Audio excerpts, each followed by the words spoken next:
Hello, beautiful souls. Welcome to Starseed Gathering. I'm super excited to have Rob with me today. For those that are new to Starseed Gathering, I invite beautiful souls, usually light workers, healers, to come to this podcast to talk about their story, talk about the services that they do, and usually they share a little bit of a gift with you all. So my name is Annabelle Ivaya. I'm a deep soul healer, an author, and I'm there to support you, to connect to your heart, to remember who you are, to really make an emphasis on what is important to you at this moment. And remembering that your past does not actually tell your future. You can actually move through a lot of trauma, a lot of ups and downs and challenges, and be the best version of yourself on the other side, doing exactly what you want to do. And that's going to be kind of also a bit of a theme today. So I'm going to let Rob present himself today. And yeah, welcome, beautiful soul. Hi, thank you, first of all, Annabelle, for having me on. I appreciate an opportunity to just share a little bit about what I've been through and a little bit about what I've heard other people tell me. I'm one of those people who would actually say that I'm a light worker, not in general conversation. You'll never see it on a business card, but in the right place. And if I'm asked, do you really kind of consider yourself a light worker? And I said, yeah, I do. But I'll tell you a little bit more. And what I was hoping to do today is share a little bit about uh, what I call part one and part two of our lives. I went through a part one, which led me part two, and part two had light worker in it. Part one did not have light worker in it. So we have sort of before and after light worker. If that's okay with you, I can do part one first. Of course. Yes, Okay. we are all ears.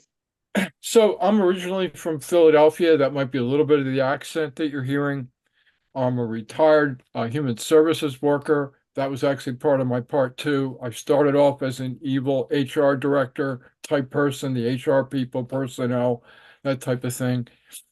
But more importantly, when I was about 17, it was a long time ago. It was in the 1960s. I was surrounded on one part. We were having assassinations in the late 60s. People that were important were being killed. Where I lived, after the assassinations, we had riots around us in a town. I'm from Philadelphia, in Wilmington, Delaware. The state police were there, and the National Guard actually occupied the city of Wilmington in Delaware, the state of Delaware, for almost a year. It was about 9 months. So I'm a 17-year-old, and I don't like what's going on. I look around and I've been listening to what people have told me I who I am and what I should be doing with myself and what I can be and all the things I should have, and I didn't like it. I'm 17. I don't like this. I don't like what's going on. Also, on one side of me, I have women and girlfriends and friends. I don't like what they're being told or how they're being treated. I don't think that's right. On the other hand, I have people around me who are all kinds of different, you name it, races, color, creed, countries of origin. And so I'm like, I really don't like the way this is. I made a decision to kind of put on hold everything I believed and become kind of a seeker. And that's from a middle class kid. By now, I was out of the city and living in the nice suburbs. I mean, with like picket fences. They actually have picket fences that people, build like a little dream house around them, which we'll talk about that part later. So basically, I just started looking around for every group I could find. Spiritual group, I mean, the whole thing. Hare Krishnas back then, all sort of different believers. And what's important to share with you today is I don't expect you to consider doing anything that I did, but you might want to consider just the idea of taking a look at what you are being told you should be and what you should do and what you should have. It could be like a little checkup. Is this what I want to keep doing or not? Because I found a lot of people who are light workers. Remember, I said I identify as light worker. A lot of the people I met who were light workers had a part one and a part two. I used to. This thing happened to me. Some of them were veterans. Some of them got burned out from what they were doing. but they had an experience, a lot of times trauma or bad, and then they used that and then kind of chose to become something else later. So I kept checking, and here's basically what I did. I visited, I s- back then it was before the internet. So I actually had to go to like an introductory lecture. Oh, that's very interesting. And I would listen. Here comes the important part. I started to get feelings, almost like you see in movies where they say, I have a bad feeling about that. Well, I would have either a bad or a good feeling about what I heard. And I made a decision to take what I learned from them, what I liked, and then leave the rest, and then leave them and go on to the next group. Because I was kind of collecting ideas here, you know. And so some of the things I started to pick up is reincarnation. I'm not saying you should have anything to do with that, but I did. That was one of the things I picked up. Oh, I might be a little more than what I thought I was. Some things may have happened to me. Boy, that's interesting.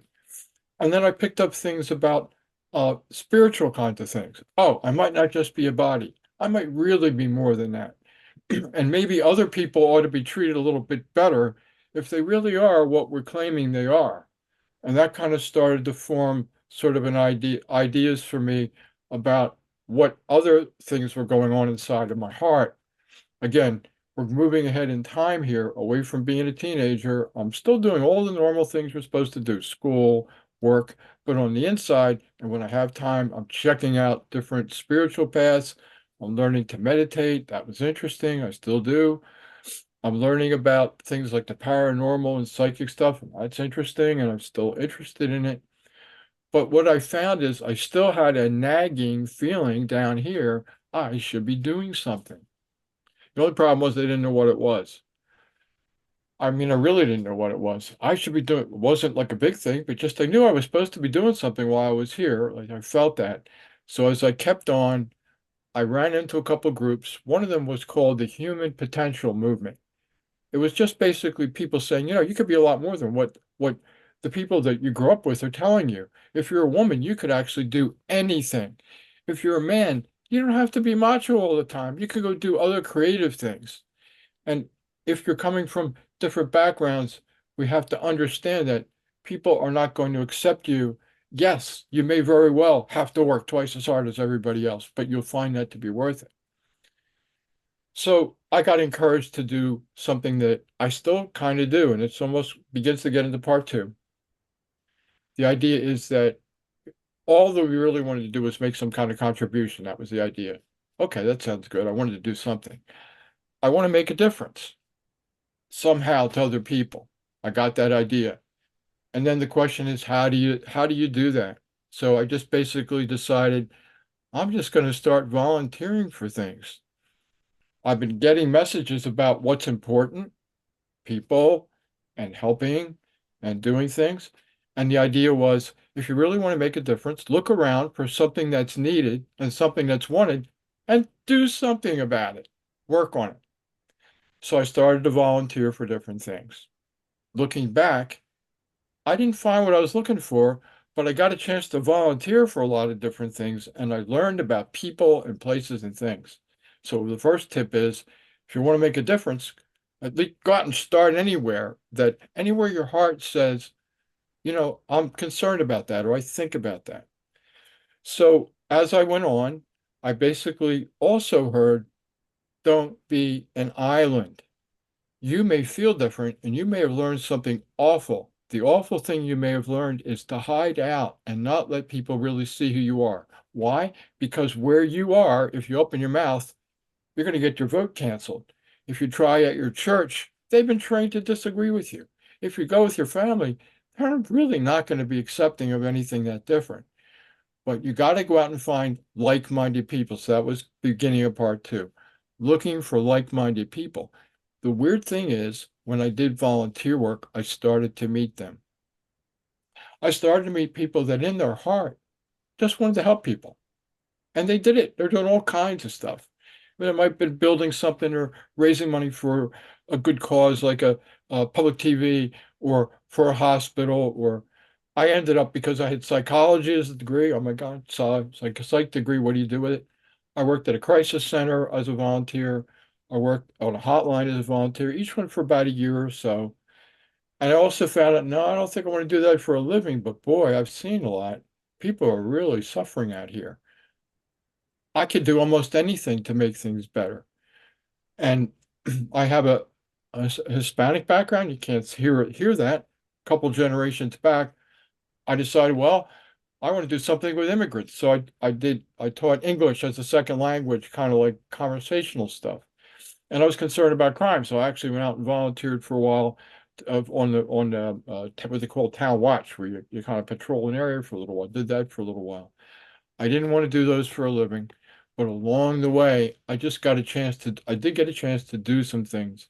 And I kind of said, okay, that's one of the answers is I want to be of service to others in some way, not just service to self.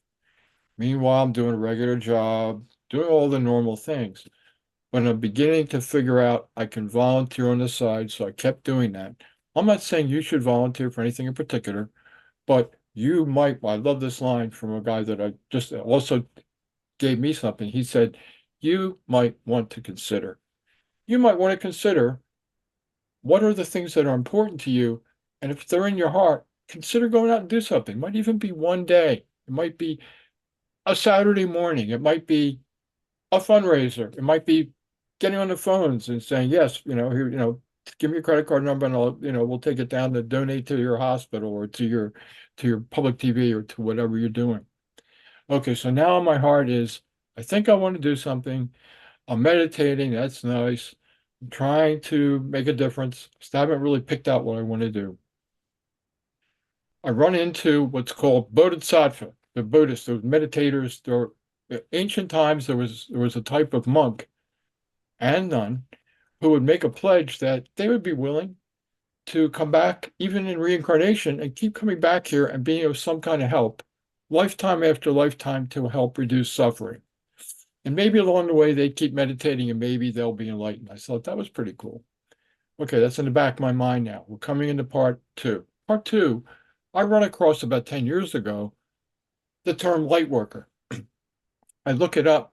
And you can look it up for yourself. Some authors noticed what was going on. Something was going on. I have met a lot of people along the way that said, if I could just help one person, I kept thinking, that's not enough. To myself, I'd say that. But there are a lot of people that just want to do something and like, well, are you doing anything? Oh, no, I can't figure out what I want to do. I'm thinking like, oh, that's not good. How do you express that today? Now we're into the 1990s and now the year 2000s and all that. I run across the term light worker and I'm like, this resonates with me. This is like a pretty good group. It's not an official group to join, but I like the idea. A while ago, my parents had been involved in reincarnation and stuff like that. There was a center that taught courses, everything you would normally think of, yoga, meditation, a little bit of reincarnation, crystals, you name it, a little bit of everything. But they had a light workers group. A light workers group. I didn't know where to really go to meet one. Went to a light workers group. We're sort of coming to the end of the story, ready to answer questions. But I got there and there's a bunch of nice people, none of whom really, one, the leader seemed to know what they were doing, but everybody else is kind of like, everybody was sort of embarrassed to say out loud, I think I might be a light worker. It seemed like they were pretending to be too humble in a way. It's like, I'm not Batman, I'm not Batwoman, but anybody could be your hero kind of thing. So I went to meetings of light workers. So I'm going to slow it down now. And basically, one at a time, people would share why, kind of like what story you heard from me, but shorter, and what they thought a light worker was, and how they thought they want to express it. And most of them had picked out different ways already, but sort of like needed permission. And here's my bottom line. One of the things I learned away is you don't need permission to get started. The chosen, one thing I love this, the chosen are those who choose. So people would go for a couple times and kind of like, well, I made a decision. I'm going to go back to school and be a blank. It doesn't matter what it is. It's something they decided they were going to go do. A few people went off on the way you would think they would go. They want to be a healer. They're going to learn Reiki. They're going to go do this. God bless them. It's in some areas of the country, there's a lot of them. It's hard to make a living at this kind of work. Other people are like, I'm going to go learn to be this or that, and I'll do it on the side, part-time. Other people just sort of said, I'm going to make a little bit of a career change and go work in this. They all came up with different versions. I've never heard from them again. They're gone, but they're out there doing light work. I guarantee you, I've only seen one person that put light worker on a business card. Most people seem to be choosing it. And then instead of worrying about what I remember that be do have thing, instead of worrying about what I want to be a light worker. They don't really care about joining a group. I don't want to go to the light worker meetings. No, they just want to do light work. Then they'll feel better. Their heart will be in the right place and they'll go. The other part we talked about is the don't be an island part. Go, if you want to, like from my volunteer experience, you want to meet some good people, go look at a group of volunteers on anything. You will meet people who probably have hearts like you. So the idea was go find like-minded people and go hang out with them. Because, and here comes the best part, and I'll end here. I definitely signed on to be a light worker. I like it.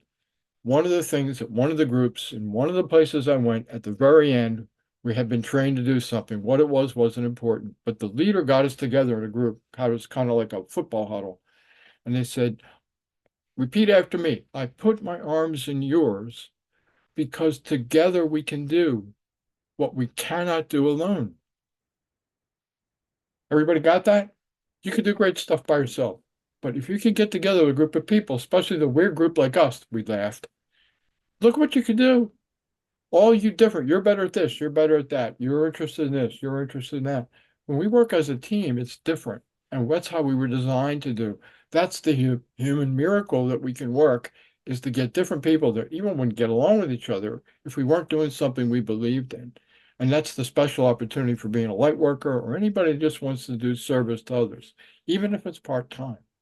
So the leader of that group, the light worker discussion group, finally moved on to something else, as other people do. She moved on to what she wanted to do. So they needed a leader. So I took it over for about 9 months leading up to the pandemic.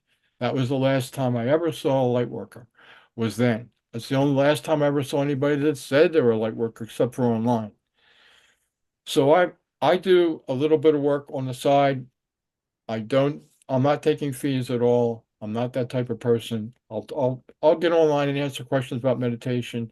I'll go online to different groups and answer questions about career and stuff like that. Remember, I was a human resources person. I'll also answer some questions about the paranormal, and I'll answer questions about what I think about life workers. And that's how I do some volunteer work on the side right now for a nonprofit that's involved in interfaith dialogue.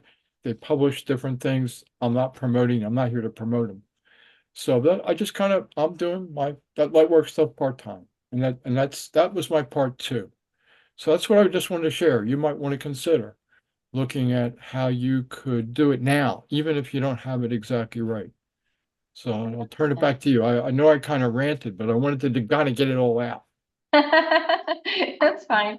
It's fine. Yeah, I can definitely relate to the part one being having the pressure of my peers, of my family members, of like, okay, gotta decide the career, you gotta go for a degree, you gotta do this, you gotta do that, you gotta earn a lot of money. If you don't have a degree, you won't be happy in life, you won't have anything. And so I chose to go in social work and I did the bachelor and later on I did the master's. And but I was doing it and I appreciated the connection with people, the connection with the people I was working with, but there was so many rules, and so like it was not a place for me to be creative. I was filling up forms, I was helping clients to get, subsidies, like money, housing, like those type of things, because I worked in mental health and addiction for most of my first career. And Yeah, yeah, and it was okay, but I would find like the same feeling you were saying, like I knew there was something bigger for me. I knew I needed to have an approach that was different, that I could support people in a deeper way and have make a difference in a way that was more suitable to my soul, to my heart, not in the way that people were asking me to be, right? exactly. And that's, I mean, it's so important. And I think the whole idea of finding what is right for you over time and also being ready to acknowledge that where we landed in life is really our part one. Part two doesn't have to be full-time work. Doesn't always have to be what I might have done. I made a career change. I started working in unemployment. I got into in the US, we call it workforce development. I moved from being a hirer and a recruiter to working with people that were laid off. Part of it was I had the sort of the trauma of being a human resources person during a major recession, where I had to, in two places I worked, I actually laid everybody off, including myself at the end from where I was. I survived in another part of the company, but we had to lay everybody off where I was. And I saw how badly people did after they were out of work. They went to school like we were supposed to. They got trained. They worked for years, even maybe got awards. And then one afternoon, they stood up on a ladder and said, "I got some bad news. This plant's closing." What? What do I do next? And they were flat on their back. So we did that kind of work for a while. So we can help people administratively, though. They really needed more. And that's where we get into what we're talking about now is the heart doesn't get touched. People aren't getting help. And this is, what's online and what's in groups and work you're doing. That's the kind of thing that people can get nurtured by and grow further and also face some of the really bad things that happen, in life. So I Yeah. appreciate what you've been through. Yeah, and it's been quite the roller coaster along the way. But for me, it was the breaking point between part one and part two was post-traumatic stress disorder that I got in 2015, and that since that point, like there was a breaking point. It was like I'm not the Annabelle part one anymore. I don't know who Annabelle part two is going to be. I'm gonna build herself up as Yeah. much as I can, and it was quite a few years of rebuilding. I think we rebuild all our life, but just to keep myself settled enough, so then my psychic abilities kicked in, and everything kind of made its way for part two. But I think a lot of us have a point in our life where we just don't want to do what we used to be doing. It just doesn't resonate anymore, and we want something better for ourselves. We know we can make a change that's going to be better for us, better for Mhm. others.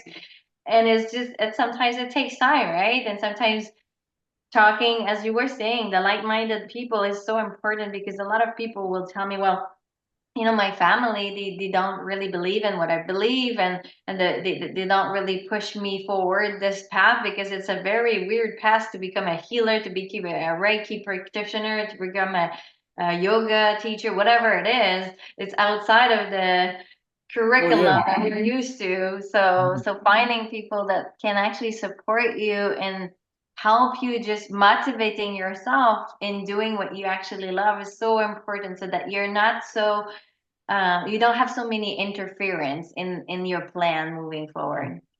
I agree completely with you. I had a chance in being a volunteer at one of the centers to meet a lot of people that were just sort of coming out of let's just call it a mainstream religion, and they were struggling because they were getting such a hard time.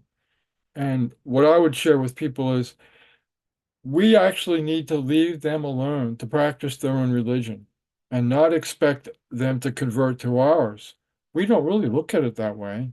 We don't look at our newly found meditation or newly found yoga or what any like a religion, but they do. In their religion, we're trying to convert them. They're going to resist that. So what I actually tell people what I did, which is I don't go to the day-to-day religious stuff anymore at all. I will go to weddings, I'll go to funerals, I'll go to baptisms. That's a big deal in my family. I don't hang out that much with them at all anymore, but I will go. But I never talk about what I'm up to in any of my personal spiritual stuff. But the one thing that I did do was go out and find like-minded people. But I've also met people who coming in years later had been isolating themselves from it and trying to play along and almost like undercover. being New Age undercover or whatever you want to call it, metaphysical undercover, and never really hung out with other people doing this until the internet finally came along. So I just tell them, get out of your house. Stop hanging out with all these people that you disagree with. Yes, you can still see them, but go find some like-minded people. You'll feel better. Because I also found a lot of them are really feeling depressed and down and very unhappy. So anyway, I think you just got to find like-minded people somewhere. I think you're right. It's really important to not push on a relationship that makes us feel small, that makes us feel unseen, unloved, unwanted. I mean, we've all had our bunch of experiences that were for some of us a lot of trauma. So can we just like lift things up a bit? And I think you're right. Even with the internet, it's great, but we need human contacts. We can't just have people online. And cheers to all of my beautiful followers and the people I met through all of these years. I mean, I don't know if I would be here without the connection I made online because in my surroundings, there was Oh, not a lot of people like me. Let me tell you that there was a lot of isolation. And it is part of the dark night of the soul and the awakening too, to have part of our yeah. time alone. But we don't want to be alone all the time. We need to be able to be just with people. I had actually a beautiful event this weekend on the Wheel of Life Hmm. close. I'm back in my hometown, things that I was not here for 5 years now. And and then I could actually speak openly about everything with these people that were so open. I was like, oh my God, it feels so good. And for me, I'm French Canadian, so even it was in French, it was also even more so impactful. So like those people exist, and I know that this year 2024 is super important for all of us.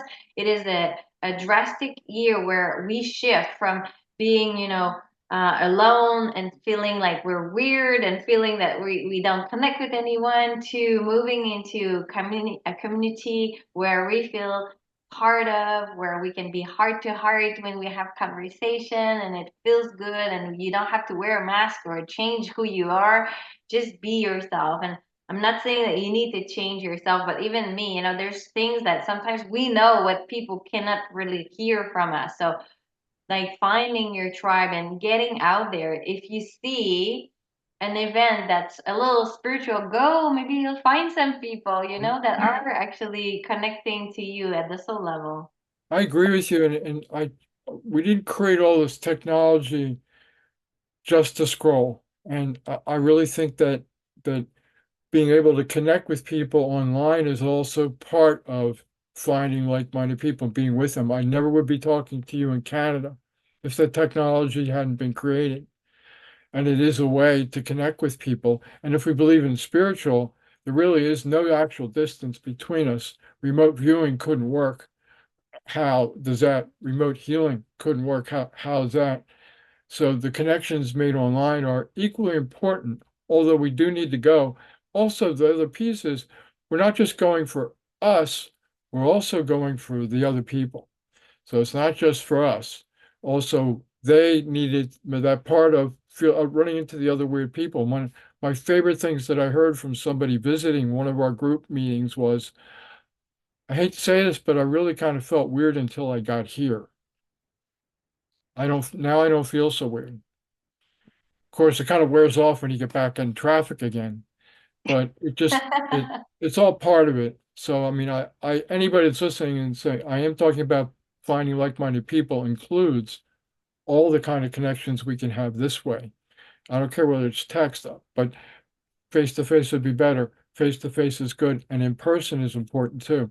But look at the pandemic. I would be totally out of isolated if it weren't for technology. The center that I work for doesn't do it anymore, but at a certain point, just to survive, they put everything on Zoom for a while with lots of trouble to run it. But it worked. At least they're still there. So it's very important, whether it's in person or online, to make those connections and don't be an island, but it's tempting. And I keep reading this thing because I feel so alone. I'm lonely, and I'm like, you got to get out. You got to get connections. I'm glad you're connecting online, but that's part of it. You really are. Statistically, we're probably representing in single digits in the whole country. The majority of people in the United States, that's all I know the statistics on, the majority are still members of mainstream religions. But all the kind of uh, creative and the spiritual kind of stuff, it's not name branded. We're there, but you got to find us, but we're not a majority. Back Right, to you. right. I agree, and it's the part where it's easy to stay in hermit mode. It's easy, even if it doesn't feel good, because we're like, maybe it's not gonna work. And our mind can get in the way of us going forward to something that maybe, because we have no idea. But usually, if there's something, what I learned about trusting my intuition, if there is something that's been offered to you, an event, a gathering, what's the first feeling you have? And if you've been in hermit mode in your home for like months and years, it's going to be hard at the first time because you're not used to it anymore, but you got to do it because there's no other way for meeting people. And I loved what you said about sharing your light. That's what we do. We are light workers, and that not only online. And people get recharged by our presence. We are not supposed to stay at home in our basement Yeah. 24/7, right? So part of being a light worker is to get out there. And one of my favorite things that I learned from meditation, there's even a type of meditation where you kind of like shoot loving kindness out at people. Now, not the word shoot. I know I'm not supposed to use that. Sorry.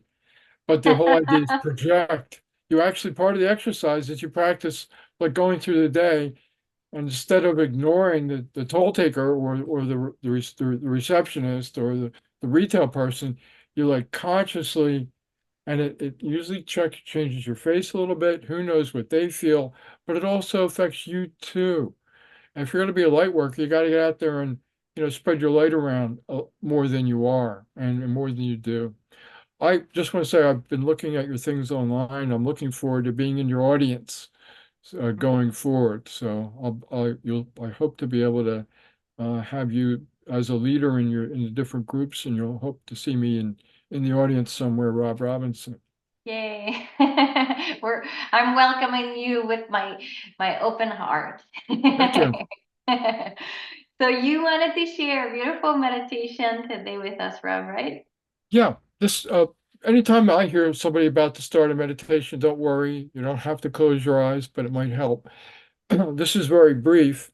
It's less than 10 minutes. I'm actually just gonna get my watch out so I make sure we don't go over and keep it under 10 minutes no matter what happens. This is an exercise that was done at the end of a seminar once in that I found very helpful.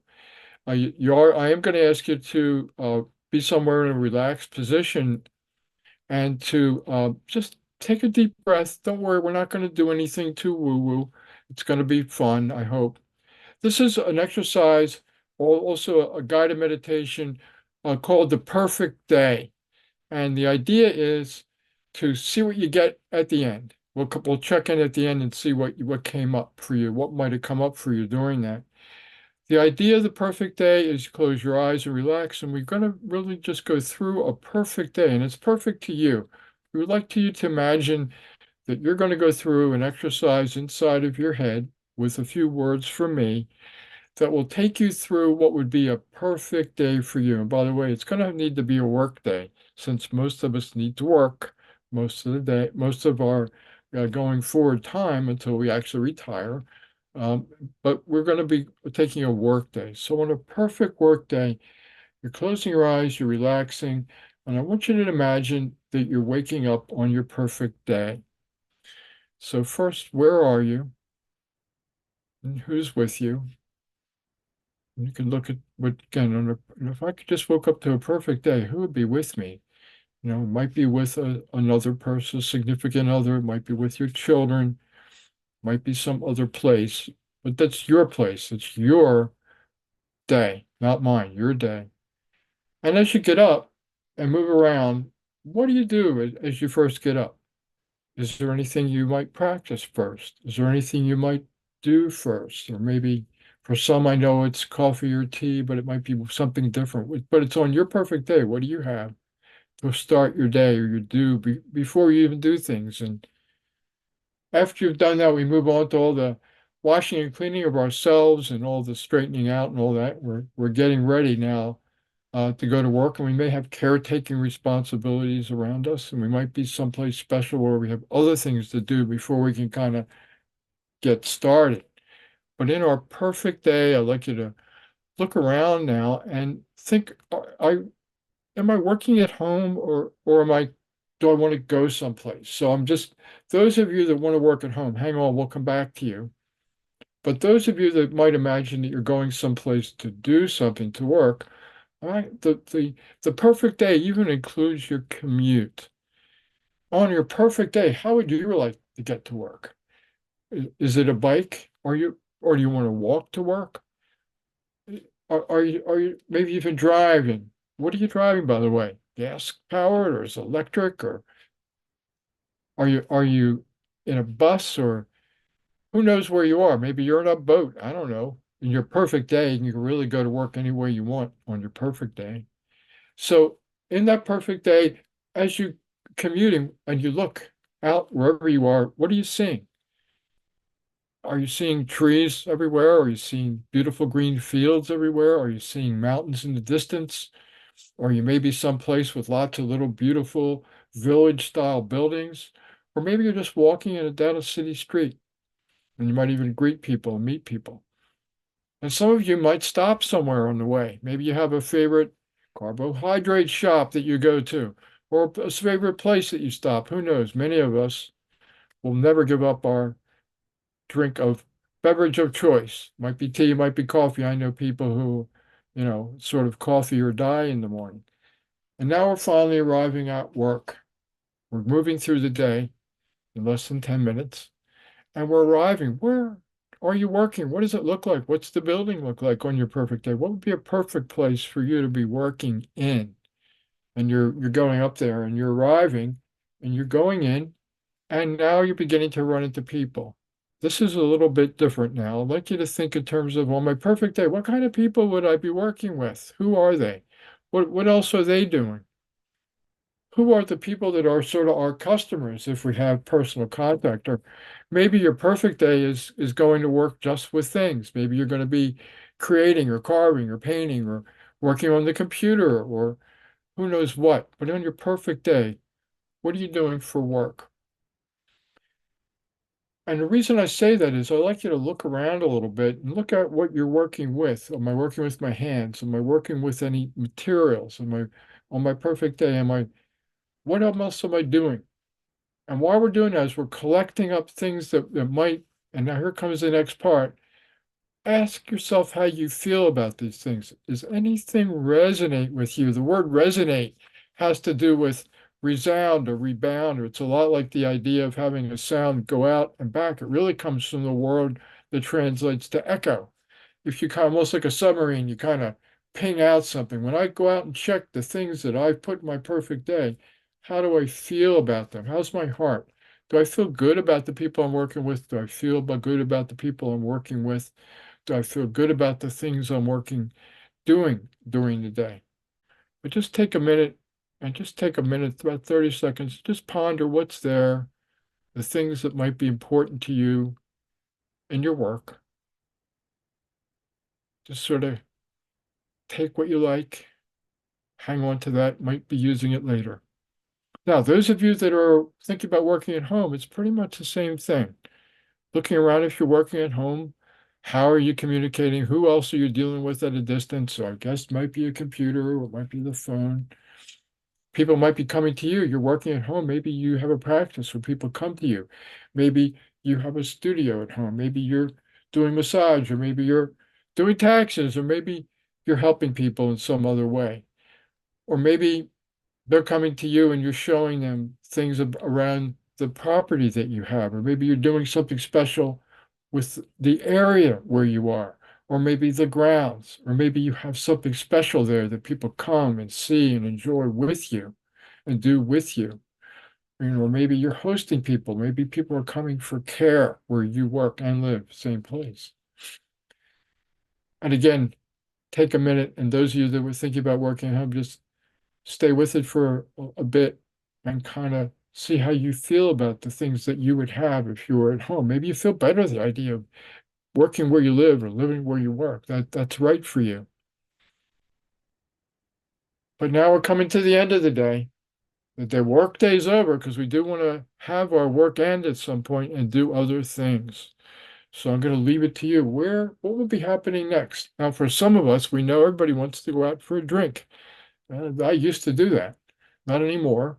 But you might have other things you want to go do, be with maybe a class, maybe exercise, maybe meditation, maybe a group, maybe you're volunteering somewhere, maybe you're even doing something else in the evening that you like to do, maybe like running or walking, or for some of you in different places in the world, riding some like a horse. I know people that they do that a lot.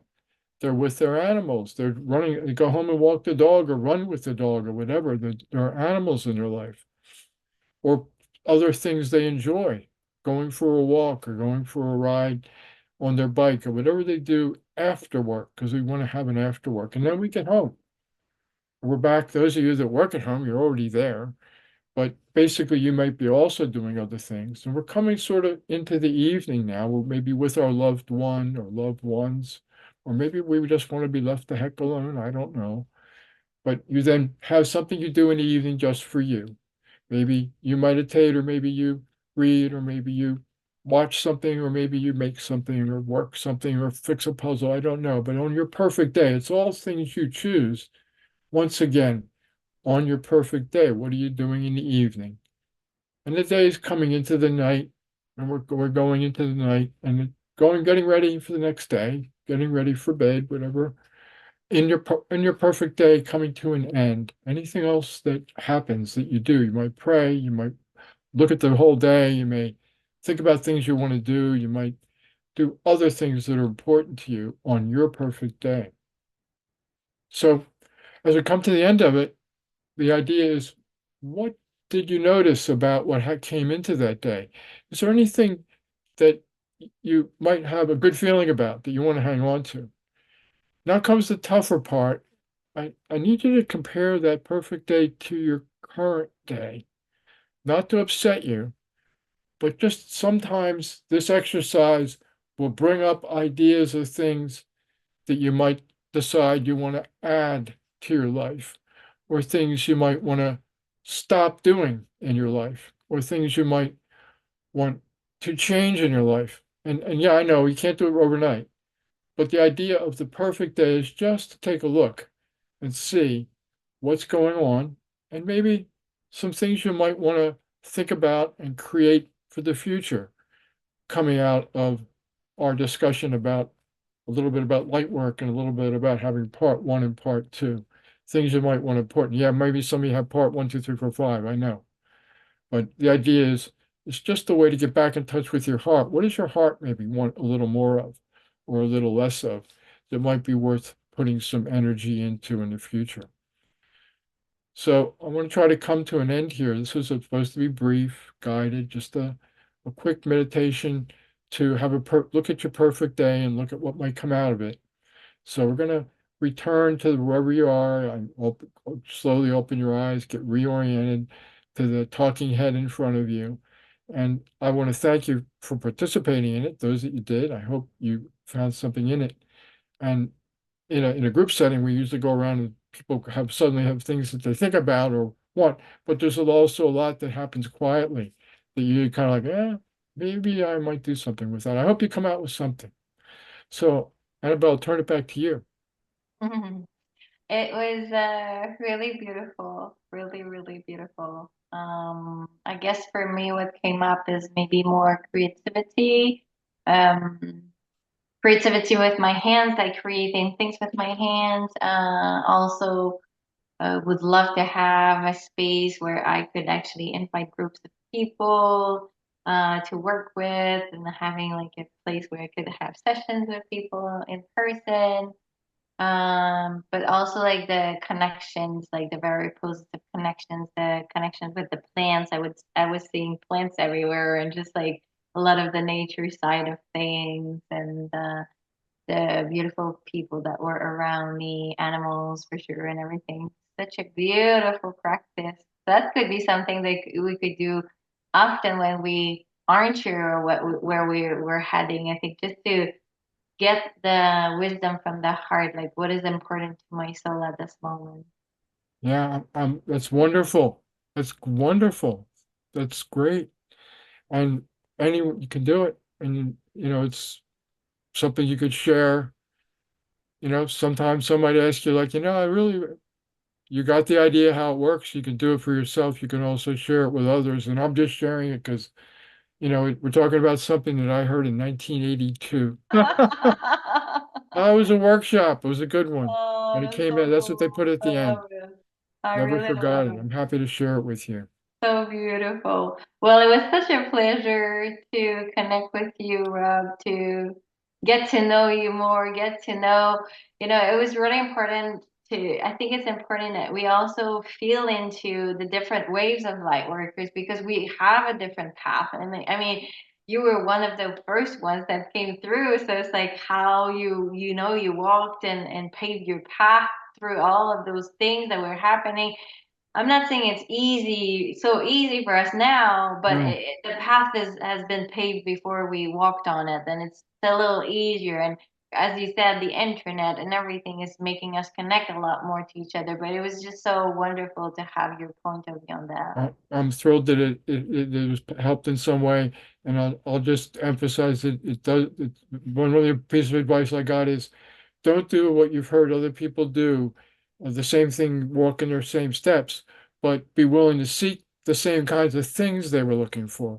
So it isn't important. Any of the stuff that I actually did to get here isn't important, but the idea is the looking part and then the making the change part. And then it's all comes from you ultimately, your choices. So that don't necessarily do anything I said today, but consider looking for yourself. Back to you. Beautiful. Yes, beautiful. So we will leave maybe an email if anyone wants to connect with you. Would that be good? Sure. I do have a page on Facebook, and I also have another one called Robinson Facilitation on Facebook. That again, I'm not a working, I'm not doing sessions, but I will answer questions, and that's the philosophy I was trained. We're not out here to convert anybody or proselytize, but if you ask me a question, I'll try to answer it. So I'll be Okay. happy to. And so Perfect. you could use the email I've sent you. Okay, beautiful. So we'll put the information so that you can get in touch with Rob whenever if you feel connected. If you want even to share, how this meditation was, I'm sure you would like to know. Yep.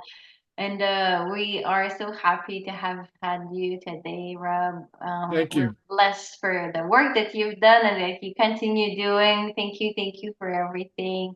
Yeah. See you very soon. Thank you so much for And everything. thank you for all you're doing. You're so welcome. Be Bye, well. everyone.